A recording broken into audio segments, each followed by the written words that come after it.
So this was an idea that literally just kind of flared in my head. So I thought it would be kind of fun to do this as like a quick video. Anyway, so could Vlad von Carstein conquer Westeros? That's kind of the big question. This isn't the first time I've had Warhammer interact with Game of Thrones. Like, this isn't the first. It's probably not going to be the last either.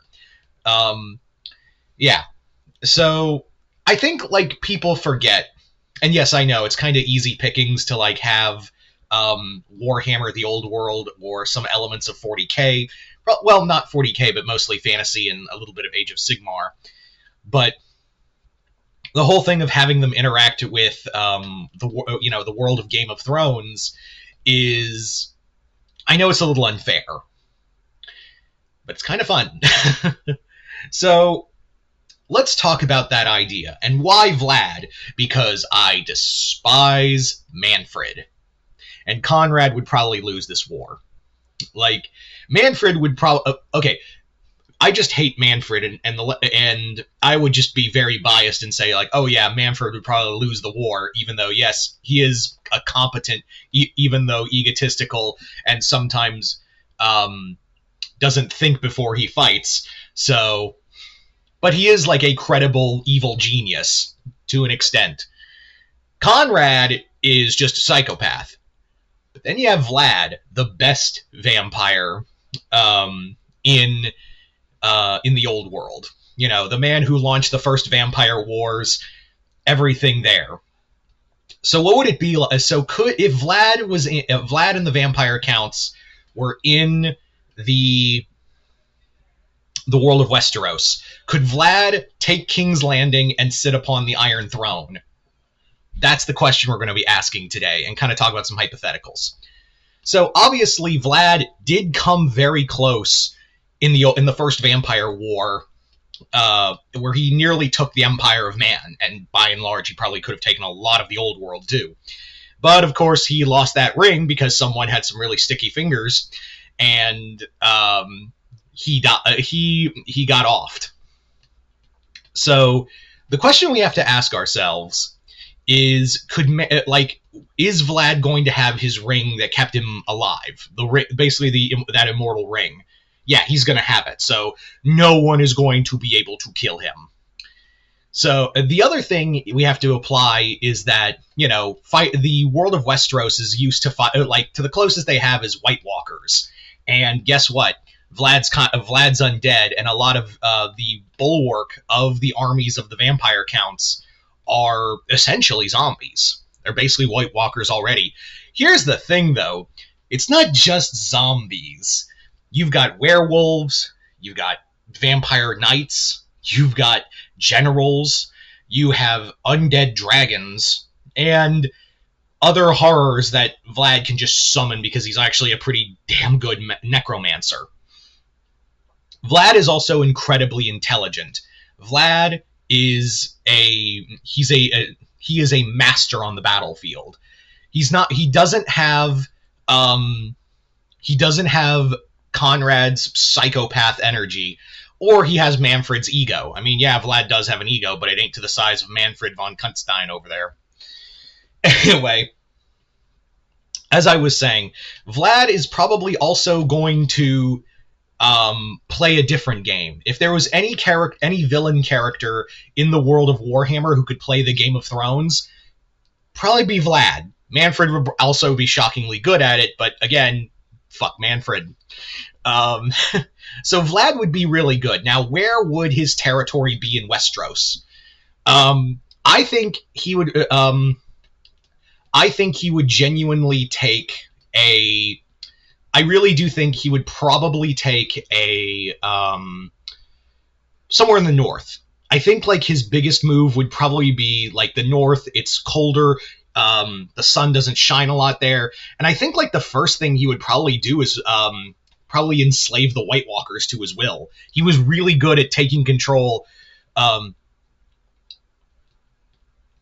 He was really good at taking control of other armies undead.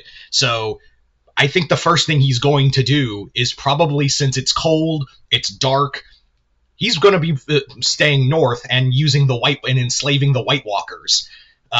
bending them to his will. Once he's done that, mix that with his already massive army, he's going to take the wall, kill every single Watcher, and bring them back or offer them the blood kiss, and have it like he would be like, you know nothing of the undead Jon Snow, and then turn Jon Snow into a vampire, because a good soldier is not he's not going to waste a soldier like Jon Snow. Which, by the way, I'm sure there's tons of fan fiction of vampire Jon Snow shagging his aunt slash Daenerys. I'm not wrong. It's probably out there. Anyway, so he's just going to... Vlad would probably march south, tearing his way through, House Stark. That would probably be his first opposition, depending on what kind of war, if Ned Stark is there or what have you. The first or this could be during the War of the Five Kingdoms. He's going to be facing major opposition from Jaime Lannister. Not Jaime. Jesus fuck. I meant Robb Stark. He's probably going to be facing. He's going to be facing that army, the Starks, first, and that would be his first major, his first major opposition. But here's the thing: Vlad is not an idiot, and he also has something working for him that he doesn't even have to do. Everyone's already hating each other. It's not like in the Empire of Man, where, yeah, he did legally conquer Sylvania. Conquer in that he just shagged the, Isabella and fell in love with her. The difference being is that the Empire of Man, as much as the Elector Counts, do a lot of infighting, they know when to nut up and shut up and join. Yeah, some of them did try to become vampires during his reign, but those guys were killed immediately. So, yeah, the Empire of Man is a united front. That ain't the case in Westeros. Everyone hates each other, and everyone's ready to backstab each other. So I guarantee... Vlad's going to have agents deep cover in, among the Starks, the Targaryens, the Baratheons, especially the Lannisters. God, I could totally see, Cersei Lannister being seduced at the idea of living forever on the whole ground of, I'm smarter than everyone in the room, even though I'm dumb as fuck. Yeah, I do think Tyrion would definitely see through the bullshit, because he'd be like, oh, I have to drink people's blood from their necks? How on earth am I supposed to reach them? That's not like a derogatory joke. That's literally, I think, what Tyrion would say at the thought of becoming a vampire. It's like, what do you expect me to do? I'm also too addicted to wine. Oh, they would just probably kill him after that, because everyone's like, Vlad is... I think people misunderstand that,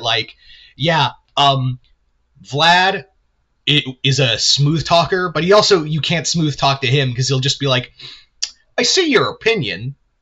Also, just pull out his sword and decapitate the guy. So Tyrion's not, talking his way out of it. He's like, you're a clever man. And now you're dead. And I'm just going to raise you up real quick. You can be my, you could be part of my army of the undead. So that's the thing that's really going for him. And that's why, whenever I talk about, old world stuff meeting Game of Thrones, it usually ends in the vein of, hey, Westeros is very ununited, and I'm pretty sure some of them would take the deal of being a vampire on the grounds of, oh, when he becomes, an immortal emperor, I'll still be, cool, and then I'll kill him when he has the chance. Vlad's smarter than everyone here. Again, the only reason he lost was because of plot convenience, and no one's going to think, hey, if we take that ring off, we can permanently kill him. So they could chop his head off. They could burn him alive, and he just could be like, guess who's back from the dead, motherfucker? Yeah. Anyway, so yeah, I think Vlad could conquer the world of Westeros and become the immortal king of the world. He would be the immortal king in King's Landing. So yeah. But what do you guys think? Do you think Vlad von Carstein could conquer Westeros, or do you think the this world of man could best him? Just comment below, let me know. Other than that, hope you all enjoyed this. I'm Mr. Multiverse. I'll see you next time in the Multiverse.